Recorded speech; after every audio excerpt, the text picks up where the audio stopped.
Today, we're actually gonna go over LoGicA's path to expert. It's a very nice article, and he's written it himself, like the whole thing, and it's got a load of information in there on how to become a better player and what you can do to improve your skill, and not just improve your skill, but improve your skill by a lot over like a very small span of time, which is like, you know, everybody wants that, right? Everybody wants that. Anyway, so let me link the article to you guys.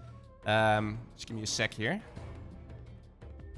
There we go. So I sent the article. If you guys want to check it out, just click there and it will take you to the webpage. You can see the whole thing. And we're going to go over it here right now with the actual author, the creator himself, Mr. LoGicA.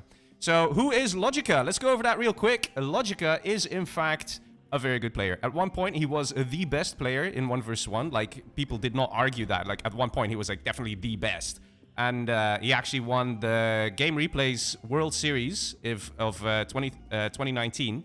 Which is a very good, strong feat. You know, it's a tournament where all the best 1 vs 1 players go, and he actually won it. And he also won the free-for-all fast cash tournament, and he won a load of other tournaments, like 2 vs 2 tournaments. Like, this guy is the top dog, guys. He's the top dog. He made this article, so seriously, if you're looking for good advice, here we go. This is it. Anyway, so let me actually join the voice chat here with Mr. LoGicA. Why, hello there, Mr. LoGicA. How are you? Good, thank you. Hello, hello. Yeah. So, I just did a quick introduction. I said that you've won the World Series 2019 Fast Cash Tournament. Like, what else do you have that you can add to the list there?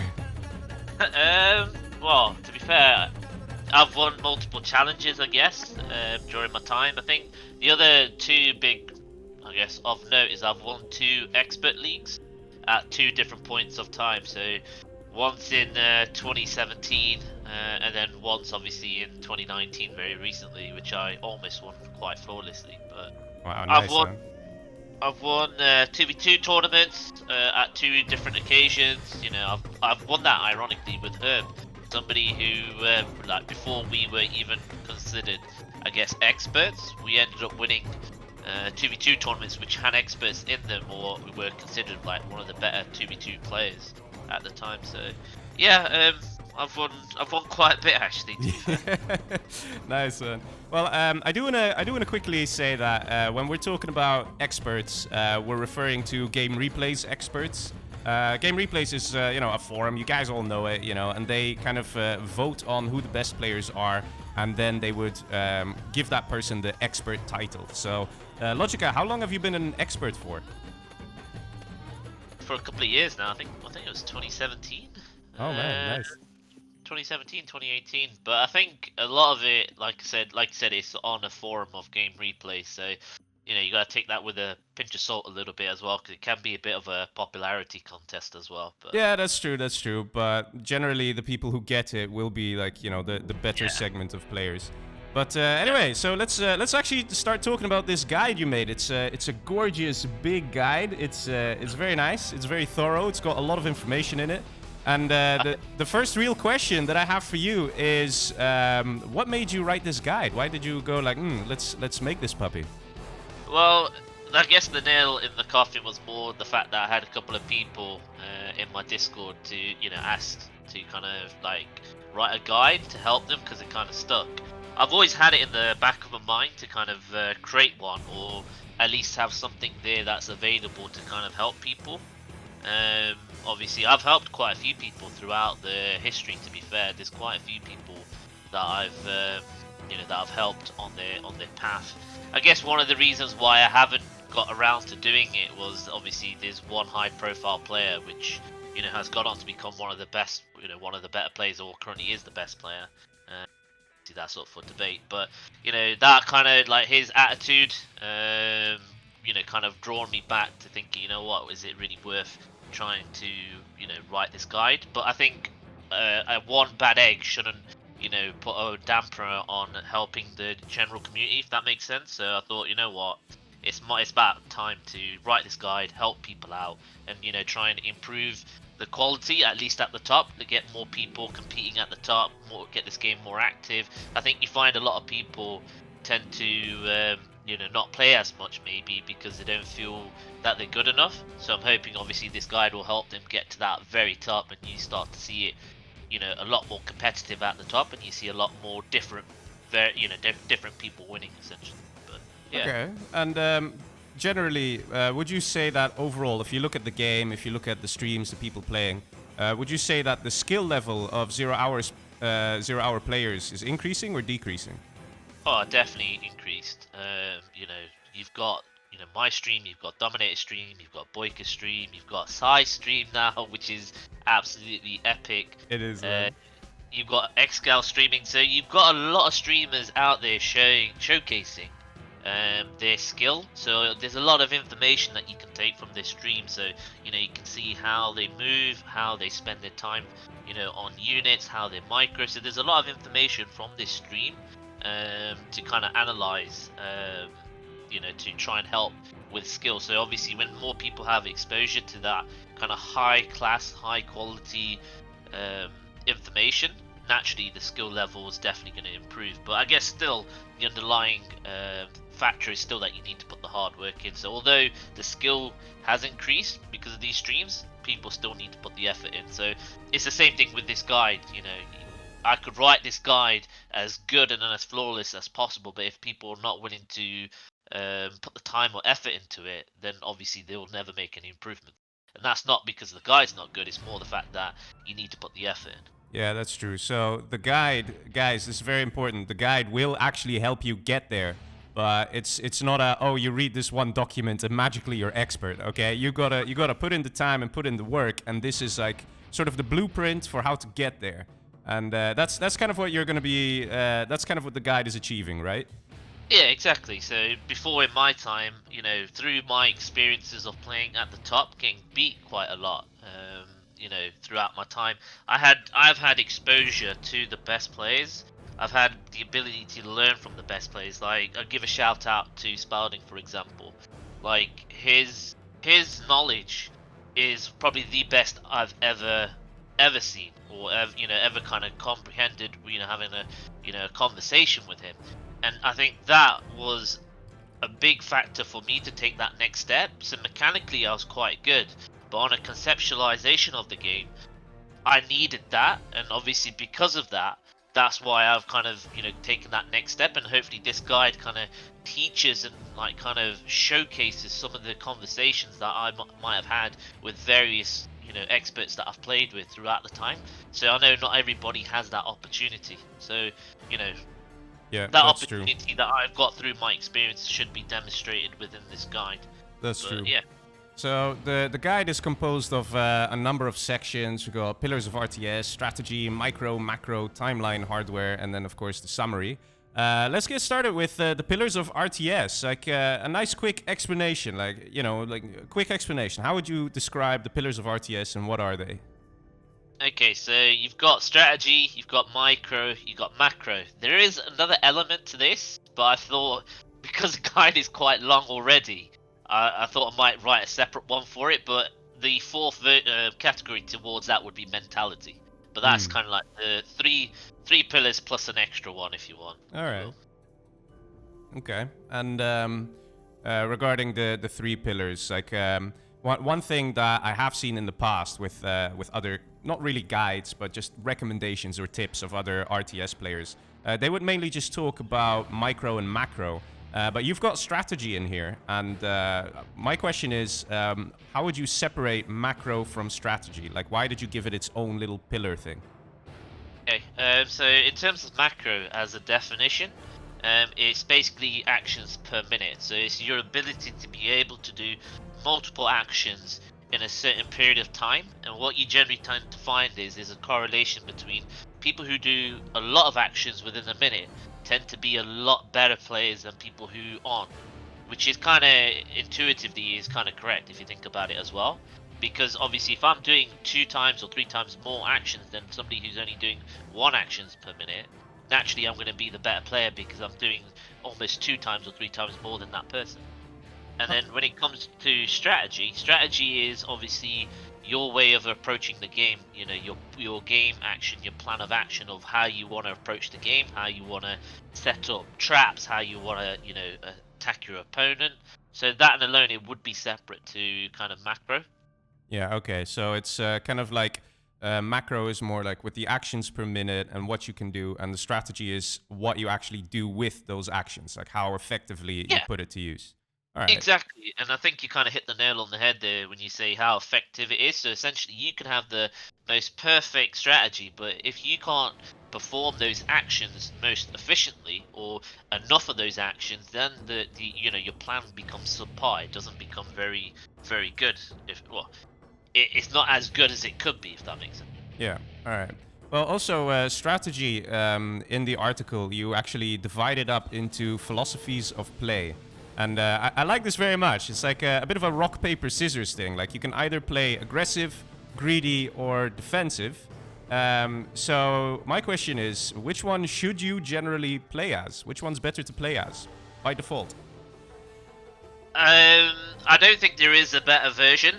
So, for example, if somebody who is greedy, let's say, for example, it doesn't make sense for you to play defensive because then you just allow that opponent to be able to take all the money and then obviously get that economical boom. So, I wouldn't say there's a best version that you should play, but I think the kind of question that you probably may be asking me is, what's my preference? My kind of preference is like my stylistic type of play is leaning towards being an aggressor. I like to take control of the game. I'm not somebody who likes to sit around, camp, build, 600 tunnels. That to me Yeah, is yeah. not fun. But I hope that answers your question. Definitely. All right. Well, so I mean, it's true. You gotta have fun, right? In the end.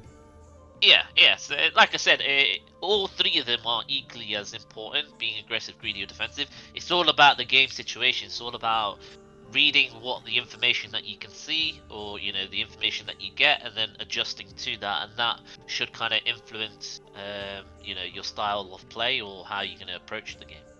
Yeah. So it's in short, if you're seeing your opponent is defensive, then you should play aggressive. If you see your player is your Well, I want to say aggressive. Obviously, if you can master the aggressive side of playing somebody who's defensive, then by all means, that means you've kind of hit that peak of that category. But let's say, for example, if somebody's being defensive, it may be better for you to be greedy because yeah. they're Sorry, sitting you're right. around Yeah, yeah. waiting for units. That means you have the advantage to take that economical boom. Yeah. That being said, that's not to say definitively being aggressive against a defensive person is not good. Like for example, if somebody falls apart on um, multiple attacks, then that aggressive slide works. But if somebody who's equally be able to keep up on those multiple attacks and defend really well, that then puts you in a bad spot. So out of the two of them, it may be better for you to go greedy than being aggressive. But then it's also the armies as well. So the armies play an important part in that as well. So it's not just one isolation. There's multiple factors that influence what kind of your approach is. So that could be the type of player you're playing against. It could be the map that you've got. It could also be, the armies that you get. Yeah. All right. Also, when it comes to the playing styles, defensive, aggressive, it's very important to also stick to the right build orders, right? Yeah.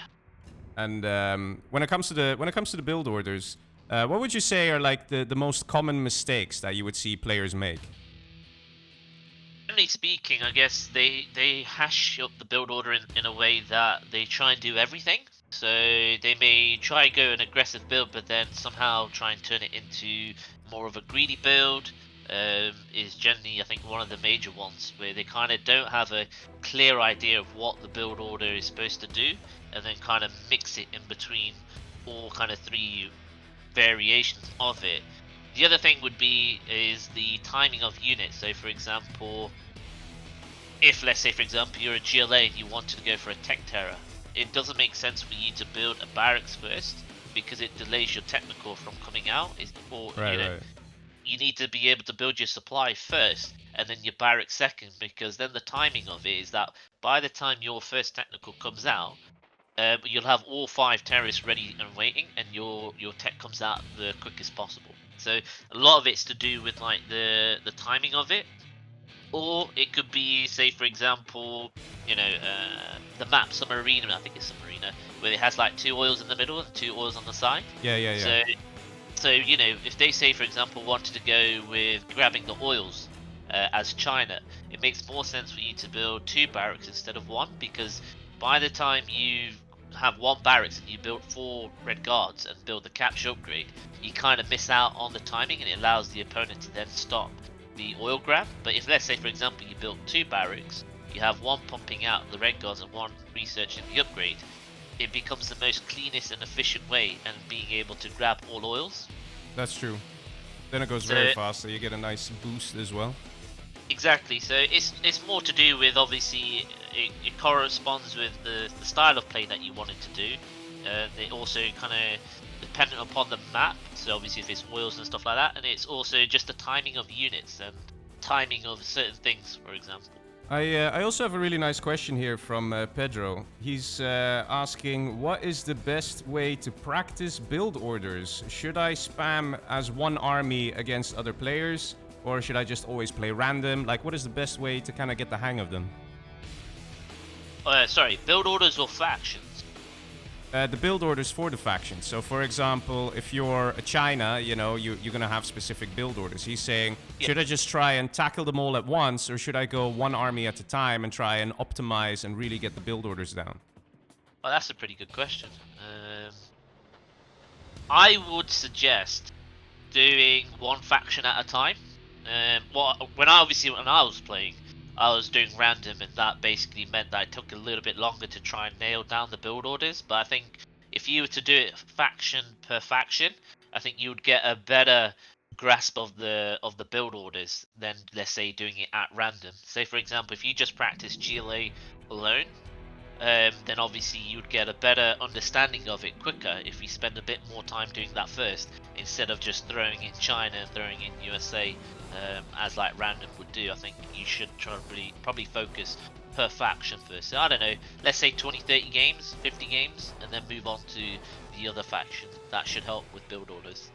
All right. Another thing that you actually cover is rally point scouting. And I know that sometimes people are like, oh, rally point scouting, it's so important. But like the vast majority of the players don't really do it. Like I don't even do it myself. Would you say it is very important and it really gives that edge? Or would you say, it's one of those things, once you get really good, okay, maybe start using it? Well, rally point itself in the definition is a bit of a cheat, and it also kind of takes away the sneaky element of the games. Like, for example, if I was to rally point scout a China supply, and if I don't see it there, then I know something's up. So on a competitive 1v1 level, it's very important within the first minute or two. I don't think rally point scouting actually transcales. Well, I don't know if I say the word right, but I don't think it goes well throughout the time of the game. So, for example, from 0 minutes to 50 minutes, rally point scouting doesn't really play an important part at the 30-50 minute, if that makes sense. Rally point scouting more to do with 0 to 1-2 minutes, because in a high competitive 1v1 level, you want to know, let's say for example you're China and you want to know if USA is doing a no eco. You know that if there's no second supply at a certain time, then you know that there's going to be a no eco, or there's something in your mind thinking, well, okay, there should be a second supply here. Why is there not a second supply? Has he got oil? Is he going no eco? And that allows you to kind of adjust. It's the same thing with China. Let's say, for example, if you're GLA, if you don't spot a supply in the spot that it usually is, then you know that they've probably gone for a forward war factory, or they're gone for an all-in helix build, or something like that. So rally point scouting on a competitive high level 1v1 is very important in the first 0 to 1 minutes. So in the end, it's all about trying to acquire all information from all possible angles and all possible sides, and based on what you see and the information available to you, you can sort of start predicting what the enemy is doing and then kind of counter that, or try to counter that.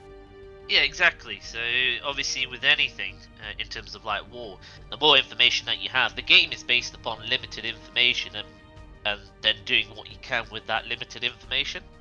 Yeah.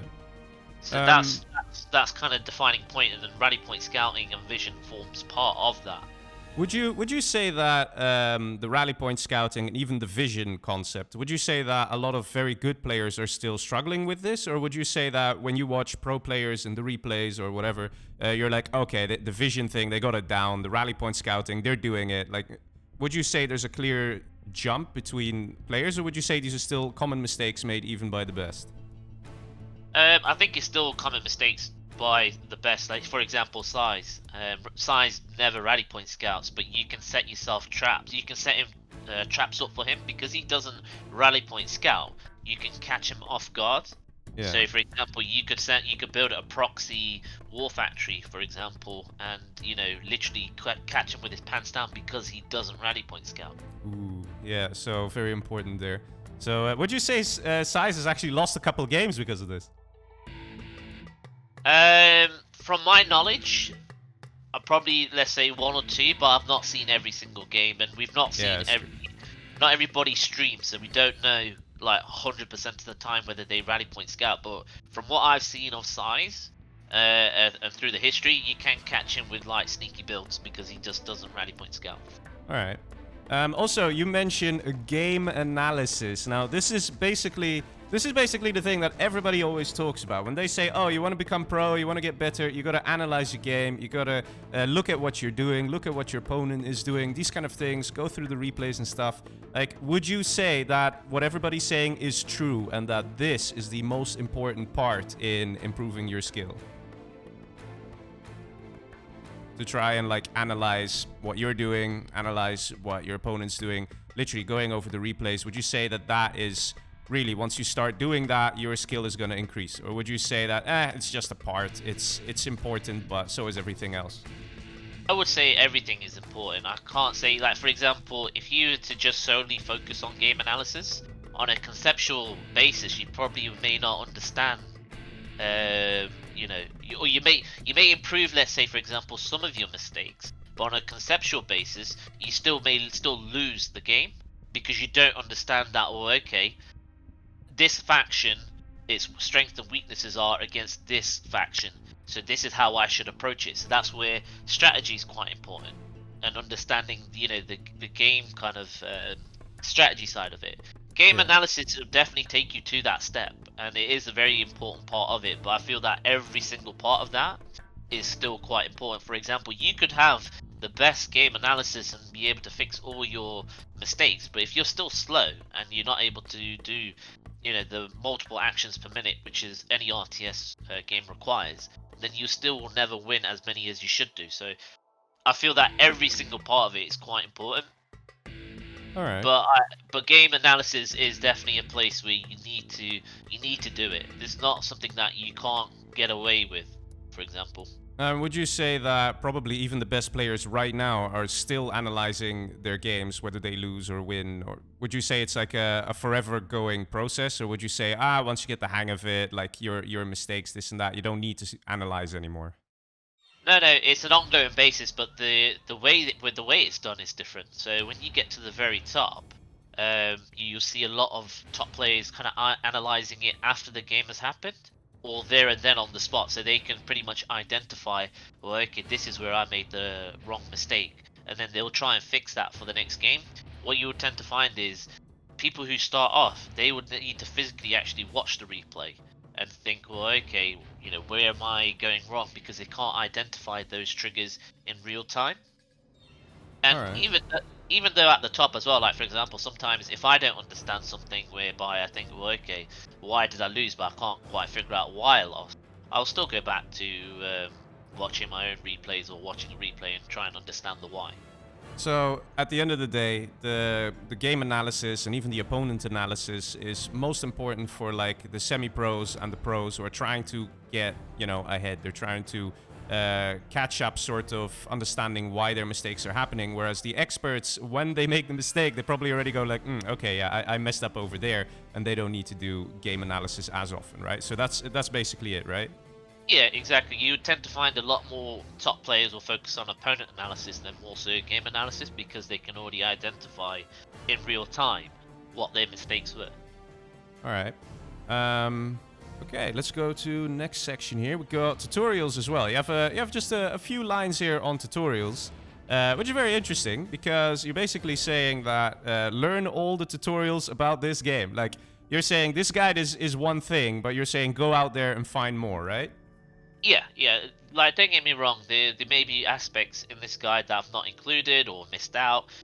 The thing about 0 Hour is you'll have individual people's individual interpretations of it. What I've tried to do with this guide is give the most core values, the most core information for you to use. So, for example, I didn't include a list of unit blocking or advanced demo traps, for example, that you could use. Or rally point scouting. I've not given a definitive guide for this is how you should rally point scout at this time, because you'll know that they will be building this supply at this time. That's what all Chinas do. So you need to learn those other aspects of the game, those tutorials. To me, I don't find that me explaining to you, well, okay, at 30 seconds China will build a second supply, you should be rally point scouting with your supply or with your barrack scaffold or with your war factory to see whether that supply is there. That, to me, I don't find is as useful than something, let's say, for example, what I've put in there, which is tutorials. Learn all the tutorials, because I'm not going to be... People will always add more information that's going to be relevant and more useful to the game, if that makes sense. So there might be things that nobody's thought about at this present moment in time, which people tend to pick up in the future. So it's always a constant learning of the game. Yeah. All right. Also, let's move down to micro. Over the years, I've heard actually a lot of people say that 0 Hours is quite micro intense overall. Like, would you agree on that? Yeah, 100%. It's definitely a game of micro compared to, let's say, for example, StarCraft. But just before we touch up on micro, I know we mentioned it briefly about opponent analysis. But that's something that if you want to start winning and, when you're competing at the top, that's equally as important to do as well. So obviously just not, negate that as well. But like you said, I think a lot of people tend to focus, especially at the noob level to, the mid-level, they'll focus on game analysis. But opponent analysis is definitely important at the very top. So that's more like the later stages. Once you've figured most of yourself out, you got to figure out the other people. Something like that. All right. Yeah, but if you can get in the habit of doing all of it, then it's gonna just help you, refine it a lot better as you get to the top. So yeah, just to add to that. Oh, that's fine. That's fine. Also, regarding micro, I'm very curious, and I'm sure a lot of other people are also curious about this one. How can you actually master micro? Like, do you have any tips or tricks?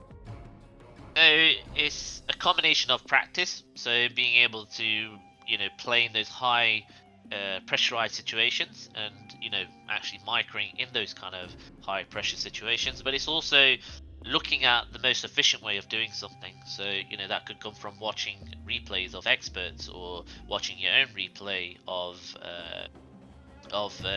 micro situations.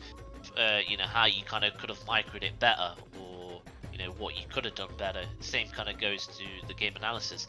But in theory, micro is something that you need to be done by practice. Yeah.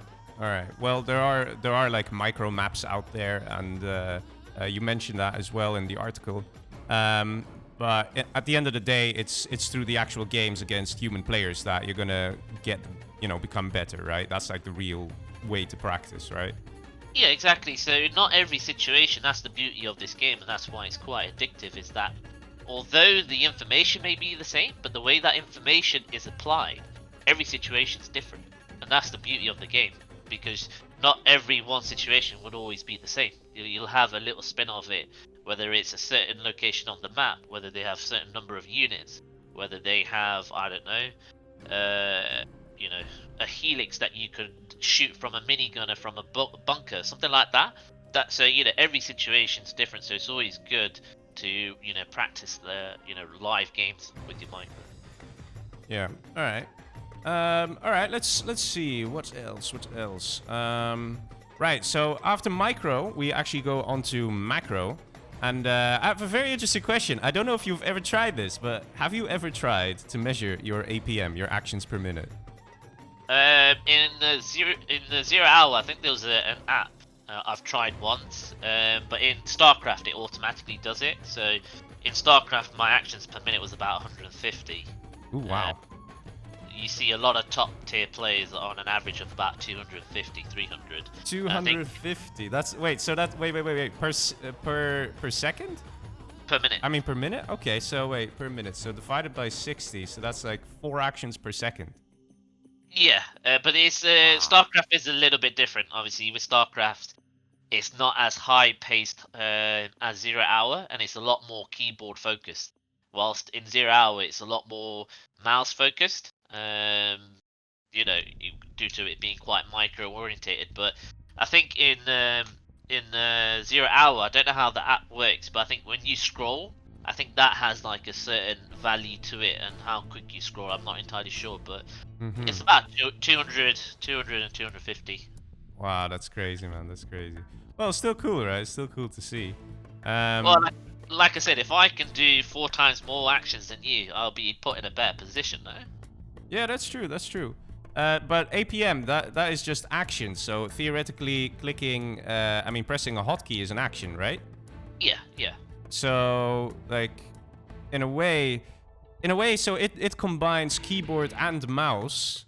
Yeah. So in a way that's a bit of a shame if you think about it, because if you have players like Scuba, for example, who rarely use hotkeys, as far as I know, he uses control groups, but that's it.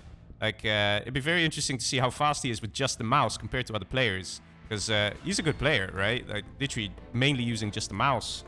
You know, it's what do you think about that? Like, would you say like, oh, the guy should learn hotkeys, or would you say, well, it works for him, so you know? 100% agree in the fact that you know, Scuba is a good player, and imagine what he would be like if he was more efficient. If he was be able to use, you know, the hotkey system, you know, he could be one of the best players ever. Wow. So my recommendation would be to, you know, use hotkeys. It's the same thing with Size. If Size actually optimizes hotkeys, he would be untouchable. But he chooses not to. He still rather play with inefficient hotkeys. So, for example, he uses 0 and 9 as production, and 1 and 2 as like unit numbering. So imagine moving your hand from 0 9 to build your units, and then from 1 2 to using your units. There's like a you know, couple of seconds delay there. Yeah, that's true. You know, that can cause a big problem. Whether that's, well, you see it, Size floats quite a lot of money, and I think that's to do with the standard setup with his hotkeys. But you got to also look at it this way as well. Like, for example, the amount of time you're spending clicking on a unit, that takes away from your map awareness, or that takes away from your micro. If you could build units using your keyboard and use your mouse to scroll around, you should never be caught with your pants down. You should be able to see, you know, units coming in. You should be able to micro better. So, you know, it's a golden rule. You see a lot of people at the top. Obviously, maybe not with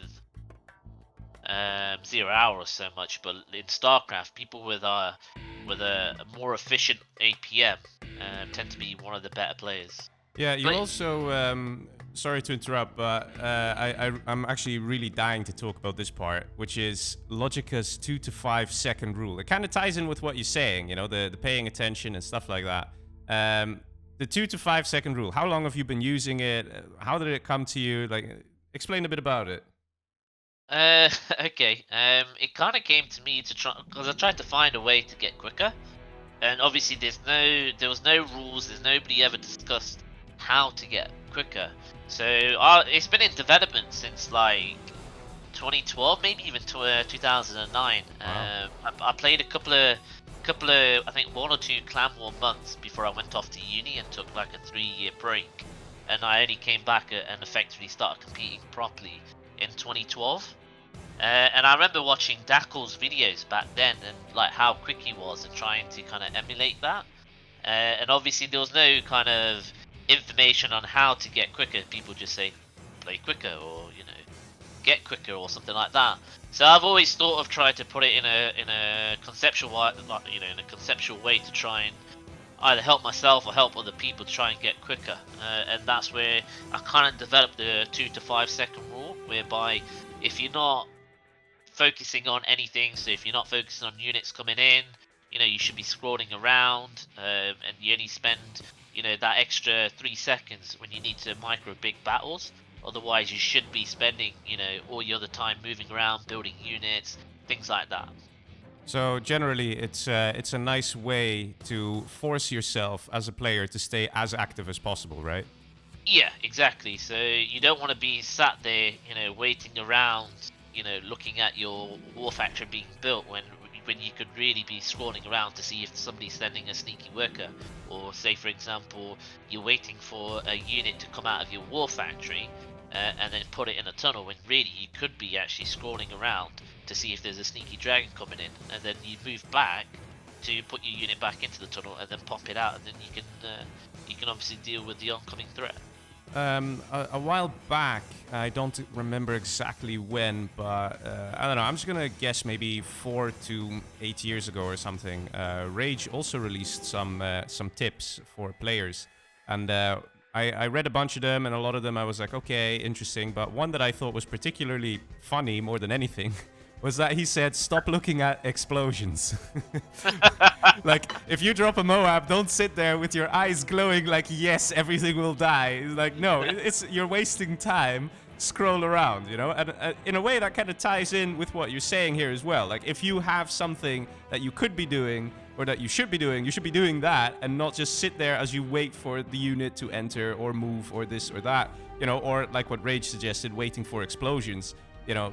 Go out there, like, look around, try and find the next thing to micro and get yourself in a better position. And I do really think, this is one of the key things in this article that you wrote. I really think that if a lot of people start playing with this and actually trying to get used to it and master it, I think that the overall quality of the players will actually just get a whole level higher. Like, what do you think? Oh, you gotta admit the explosions do look beautiful. They do look beautiful, you know?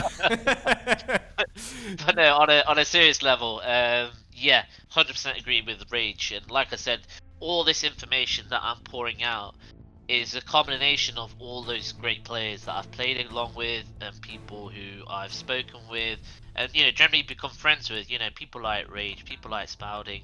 You know, as much as I've written this article, is almost as much as their article as well, because of all that information that I've learned kind of through the time, either through playing, either through talking. So yeah, it corresponds with exactly what he says, which is, there's no point you looking around at an explosion. Yeah, it fucking looks awesome, Yeah. but in the grand scheme of things, if you look at this explosion but you see a massive Humvee army coming towards the right, you know, on the other side of your base, let's say for example in an FFA, does it make sense for you to look at that beautiful explosion? No, it makes more sense for you to go back, micro your units, kill those oncoming Humvees, and then, you know, if the damage is done with the Moab, brilliant. If it's not, then, you know, you go from there, really. Yeah, exactly. I've got a question here from Pedro saying, what is the average number of control groups that is used by experts? And based on what do you assign the numbers? Is it part of macro to use numbers? It was Pedro. Did Pedro come out with the first question as well? The first question, I don't remember. He did ask the question earlier on. I do think he was the other one earlier. Just Pedro gets an award, man. That's a really good question. Yeah.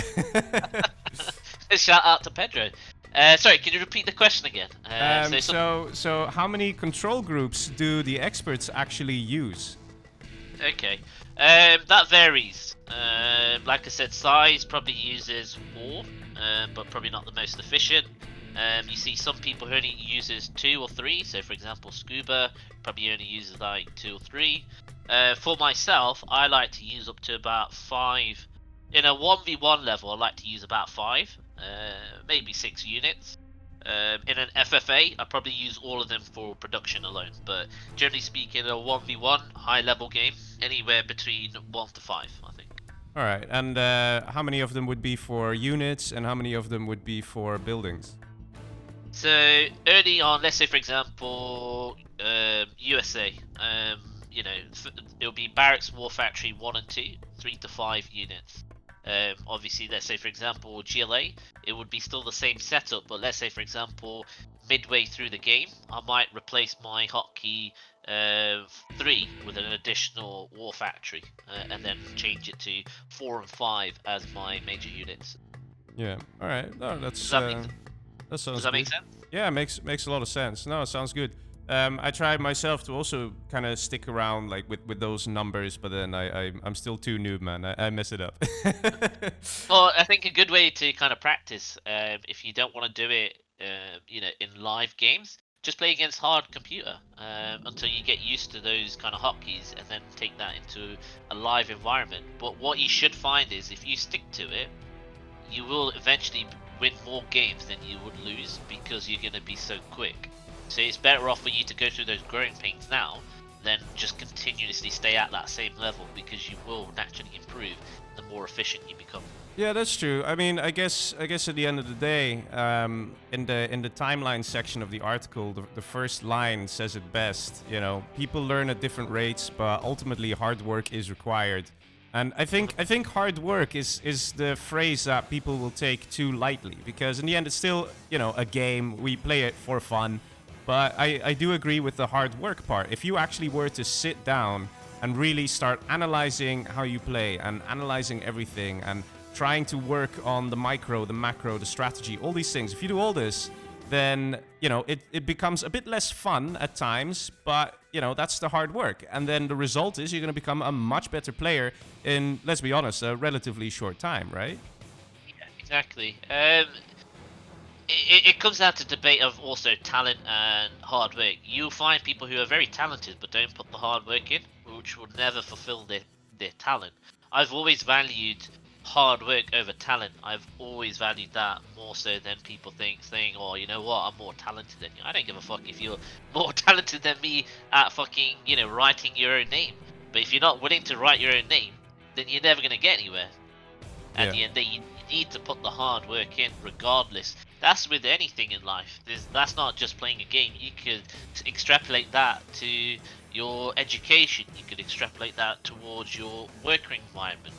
Hard work is a fundamental dictator of success. If nobody's willing to put the hard work in, you won't be successful. Just as good as this guide can be, if you're not willing to digest it, you're not willing to apply it, you're not willing to go over it, you won't get any better. Yeah. You also mentioned that in the timeline that it goes from noob to expert, and expert you have written 2+ years. Like, do you honestly believe that if a player joins now, literally today, as of today, he starts spamming and he takes it super serious and everything, you think that in maybe 2 or 3 years he could actually reach expert level? Yeah, 100%. I think the key there is consistency. So it's not about the time. It's about the consistency of that time. So it's not, let's say, for example, an accumulation of 2 years. Say, for example, somebody who joins now, plays for 6 months, takes 6 months break, and then starts again in 6 months' time and does it that way. You will not be. It'll take you longer than 2 years. That's consistent play from 0 to 2 years. I think if I remember correctly, I think Scuba was one of the fastest players to become an expert, just purely the fact that he was consistent. And one of the reasons why it took me so long to become an expert is because I was inconsistent. I'd always take breaks, I'd always stop playing. I've never really spammed Clan Wars for more than 1 or 2 months consistently, or it's about that consistent level of play in those 2 years. For sure, there's no way that you will not become an expert or come close to that expert. That last 5%, a lot of people get stuck on that. So it may take a little bit than 2 years, but with this guide, I'm hoping it shouldn't take more than 2 years of consistent play. Wow, nice. Okay, so one thing that I also like that you did in the article, you actually split up like the little advice points for each level. So you have the noob level, the pro and semi-pro, and then the expert, how to, I guess, stay expert, right? Yeah. And like generally with the noob level, you actually start out quite chill. You say have fun experimenting, play 1 versus 1, 2 versus 2, and get used to everything. And generally, how many people do you think are in the noob level right now? Would you say that the majority of the players are still in here, or would you say the most of them are already in the pro or semi-pro? I guess in the experience of my level, so obviously playing when I used to play competitively, I think people are more towards that semi-pro level. I'm not entirely sure of just complete noob players, in all honesty. So I probably would suggest people more in the semi pro level. Yeah, and you also mentioned that staying in the noob level shouldn't be too long, right? It should be quite a short segment. You go through it quite quickly. So because of that, I guess most people would fall into that semi-pro category, right? Yeah, so remember, this is an arbitrary value that I put to noob level. You could have a range of noob level, just as you could have a range of a pro level. Not everybody who's going to be sufficient at that noob stage, so they may not be sufficient at building units or know the hotkeys, but they may be good at understanding some of the play styles, like for example some of the strategy. So in terms of that noob level, there is a spectrum there. So people could fall in and out. It's an ever evolving situation. That, say for example, my level has dropped since February because I've not spent enough time playing playing 0 hour, which is kind of reflective over the last kind of course of my performances in tournaments, which is one of the reasons why I've decided to take a step back, is because I've got to focus on other areas of obviously my life with studying and things like that. Yeah, that's true. So this is not just like bang, you're in pro level, you're going to stay in pro level, or bang, you're going to stay in expert level. It's an ever evolving thing. It's organic, so you could fall anywhere in between that line. Obviously, you probably expert won't fall back to noob level because they should know, when they come back after a long break. Still, the very key core principles of the game. So it's a bit like you have to work out the 0 hour muscles, and if you stop going to 0 hour gym for too long, you get weak. How's that? Yeah, exactly. That's spot on. I love it. I love that analogy. Instead of exercising your biceps, you're exercising your fingers. Yeah. Good 0 hour micro stuff. All right, so actually, from what you're saying, a lot of people who are actually watching right now, they will actually fall into that pro, semi-pro category.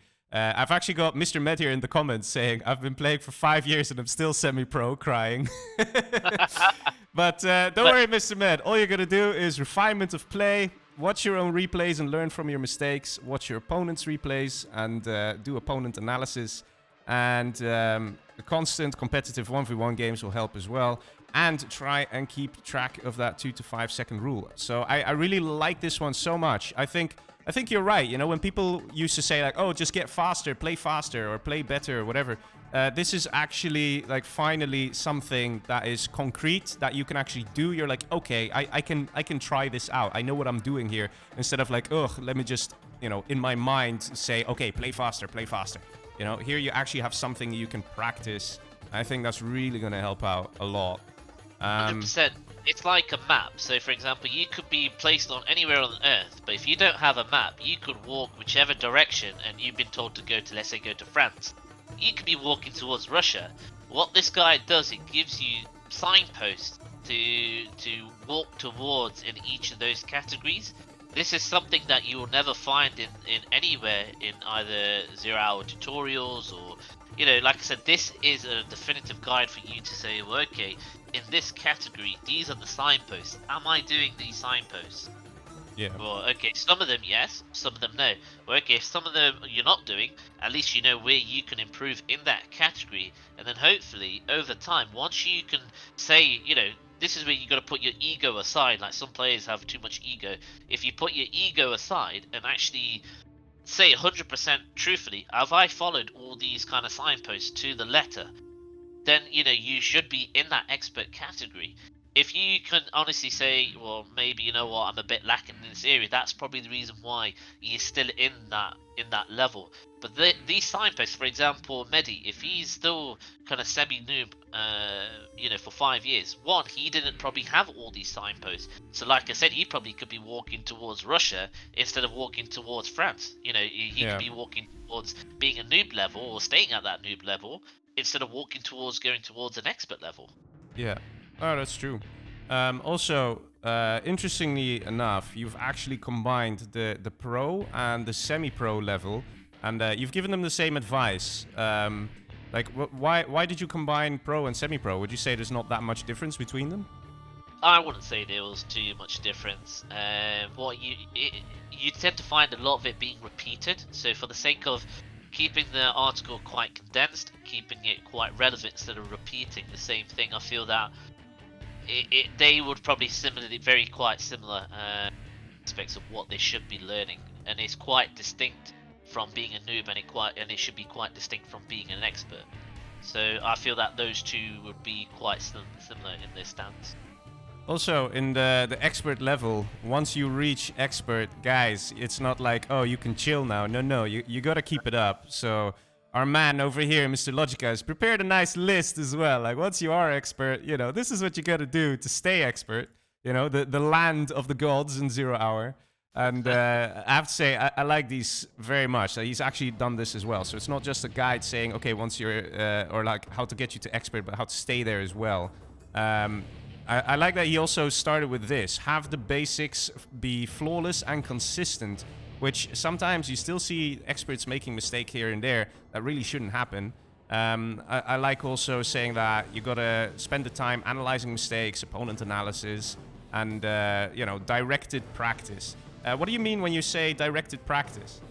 So directed practice would be how you would approach a certain player. So for example, Xgal recently just beat Boyka, who's a World Series winner for 2020, probably arguably the best player at the moment, or it's floating between Xgal and Boyka. I probably lean towards Xgal, but Xgal has directed practice, so you'll set up situations which will help him in getting a better win position.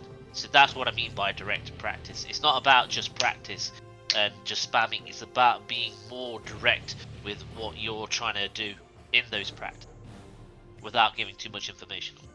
Yeah, you also mentioned practice partners. So kind of using the concept that you were just saying, that Xcal and Boyka are arguably one of the best players right now. Would you suggest that they should like only practice each other, or would you say that is just the best way for them to practice? Like, how does it work with this practice partners thing?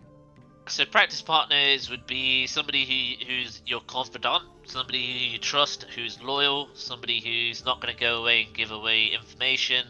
That's what I mean by practice partner. Playing against each other is probably still a pretty good way of gauging of how to beat your opponent, but that'll be separate from a practice partner. So directed practice and practice partners should be actually combined, in theory, to be fair, but that's what I mean by practice partners. Ideally, you want to be fighting against everybody. So it depends upon the condition. So let's say, for example, in a format of, let's say, World Series, you want to be able to keep yourself, you know, relatively secret in the way you kind of play. You know, set up situations that is going to be tailored towards the opponent that you're playing, which comes through opponent analysis. That's going to be separate from Clan Wars, for example, where it's just about spam. You don't really give two shits about it's not a knockout, for example. It's about the number of games. So that's where that's going to be can be different depending upon the situation that you're in, if that makes sense. Yeah, that makes sense. So I've seen this before, where certain players were like, they thought up some new strategies and stuff, and they were being a bit secretive about it, because they're like, okay, I'm going to use it on this opponent because he will never expect this, right? And this is kind of like a combination of opponent analysis and also kind of like keeping your own secrets, right? And in a way, this is what you would say is a real good practice partner, when you actually can practice with someone, you can test out these strats, see if they work, and the other guy is not going to say, "Oh, I know what he's going to do. He's going to use this or that tactic and spread that info," right? That's what you mean. Yeah, exactly. All right. Okay, so let's keep going, and we move on to hardware.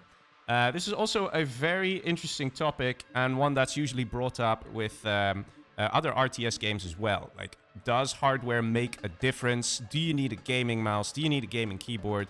And it's very nice that you also touched on this. So yeah, first question, do you need a gaming mouse? Yes, 100%. And I'll give you a funny example, actually. So back in 2009, when I played for like 1 or 2 months before I went to uni, I was playing on like a shitty mouse that I got with a computer. So, you know, one of wireless back then was absolutely shit. Not like what wireless. Like, literally, wireless is like a ball of mouse where it just gets stuck with like a piece of cloth or something. Yeah, it was terrible back then.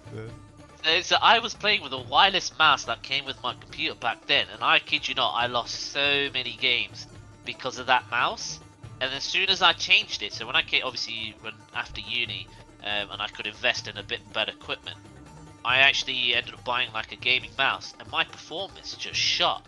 Like the accuracy, the ability to move quickly, being able to select units. So back when I had that wireless shitty mouse, half the time I would spend just trying to click the goddamn unit. But with a gaming mouse, it's instant. It's straight away. So gaming mouse is definitely 100% required for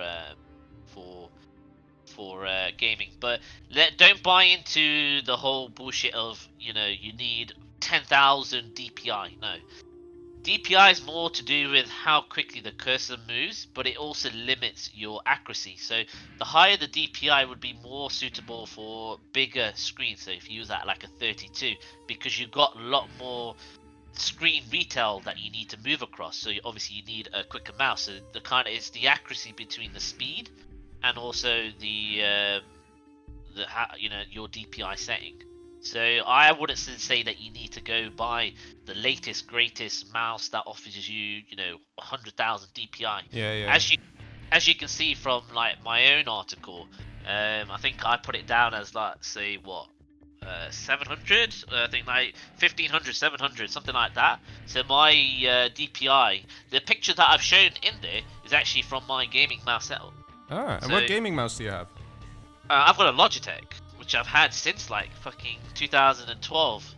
I've actually bought quite a few mice and then sent them back because I just couldn't get comfortable with them, and I'm still stuck with this old one.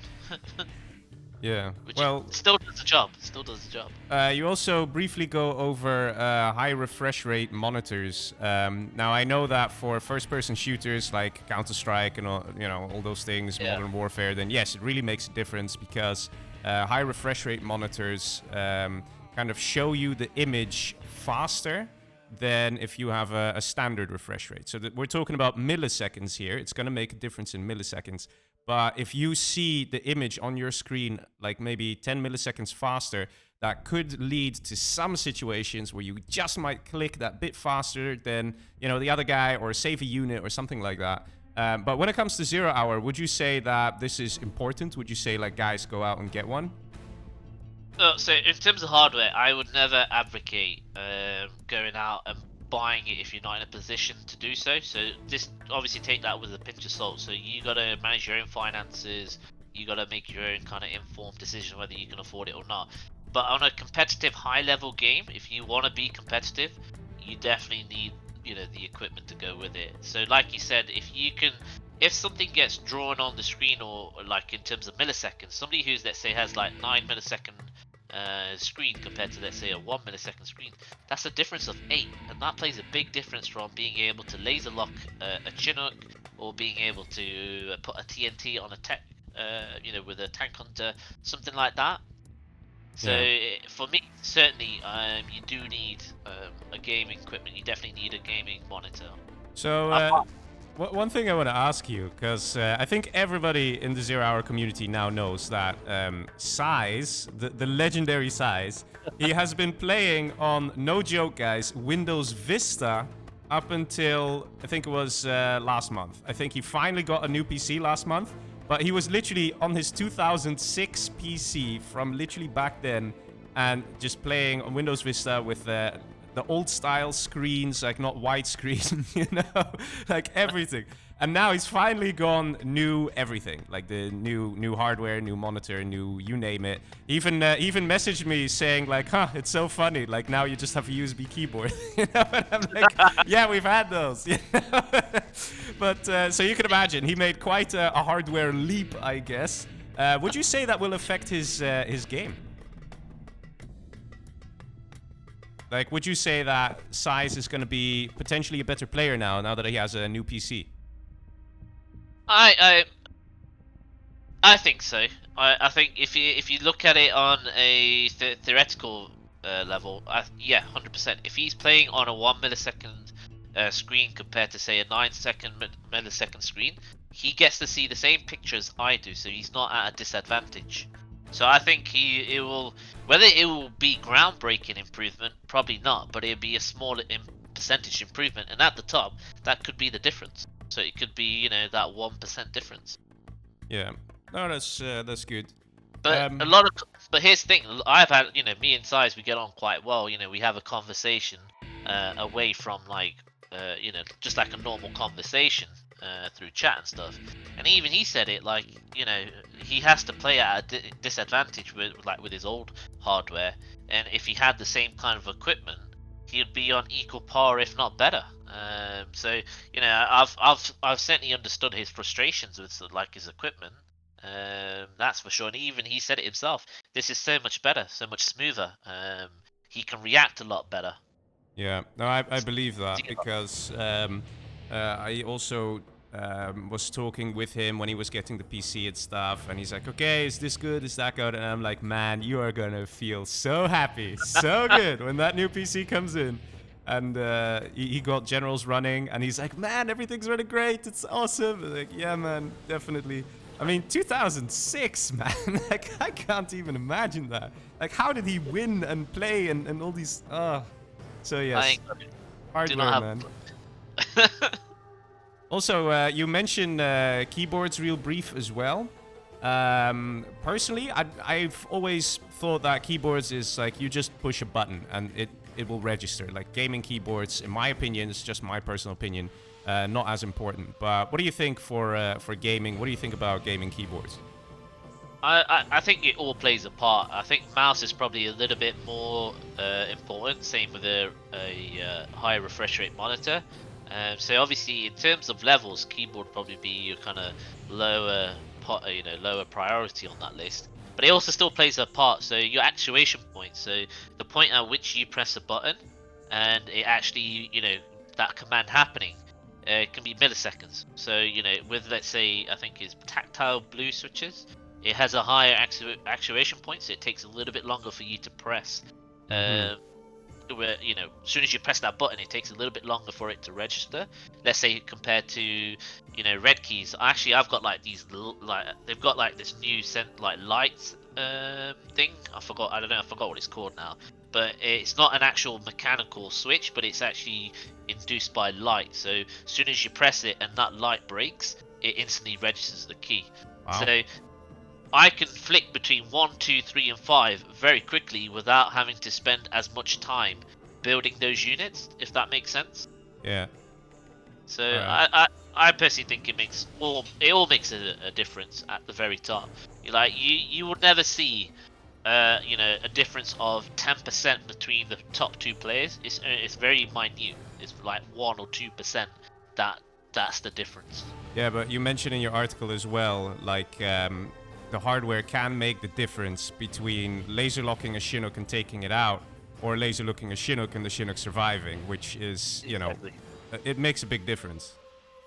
Exactly, and that's all part of your hardware. So, you know, obviously with age, again, there's a lot of research out there to suggest that with age, you're not as quick as somebody who's younger. I kind of disagree with that. I think that you're still as quick, if not better, than the younger people, because you have that already, those patterns of thinking and that mindset of what to do.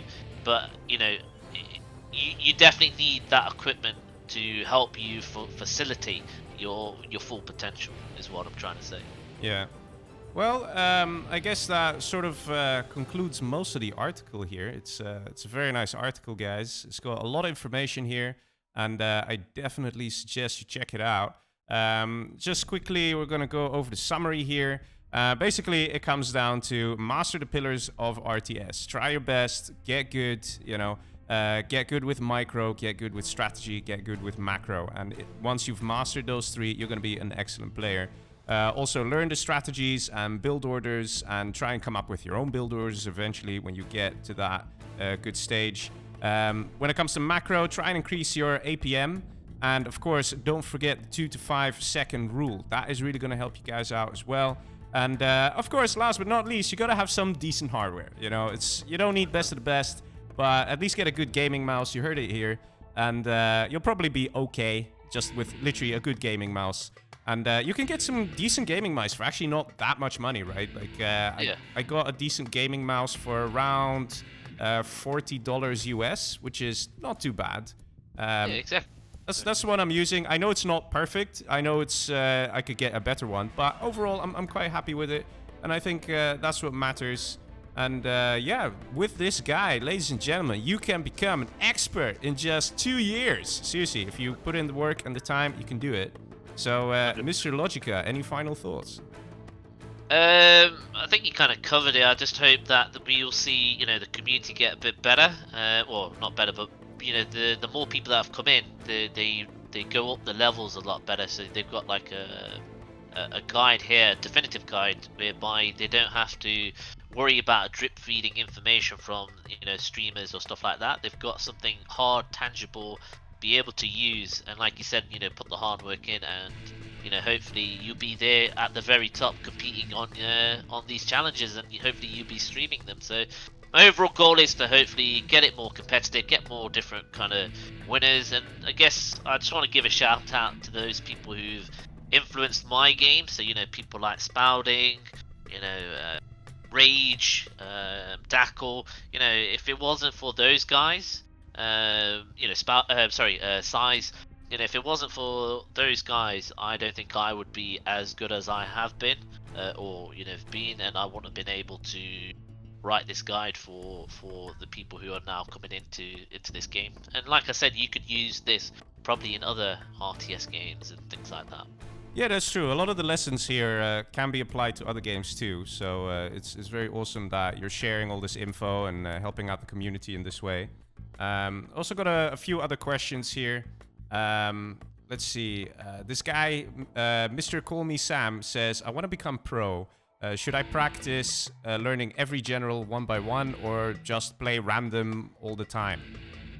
I think if you were to do it in probably a more efficient way, it'd be probably best to learn the factions individually. So GLA first, do it for 50-60 games, then learn USA.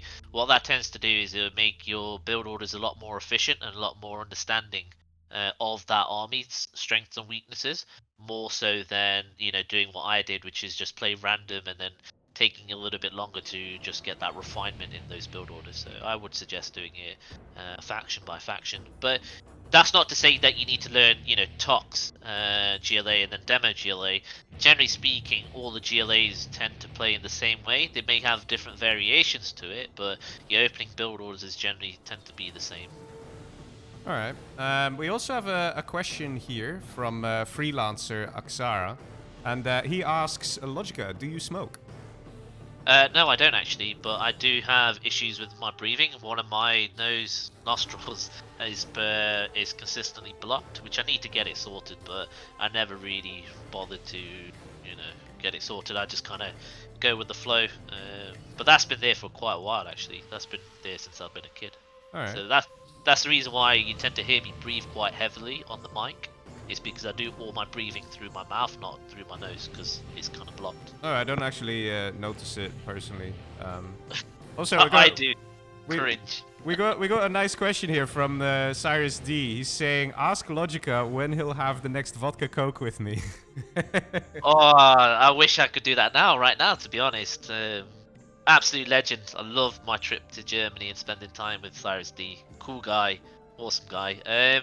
I guess once the COVID shit gets sorted, then hopefully we can meet up again. I'm more than happy to spend time with the people that I've met. You know, Casper, which is Pluzev. You know, Cyrus D.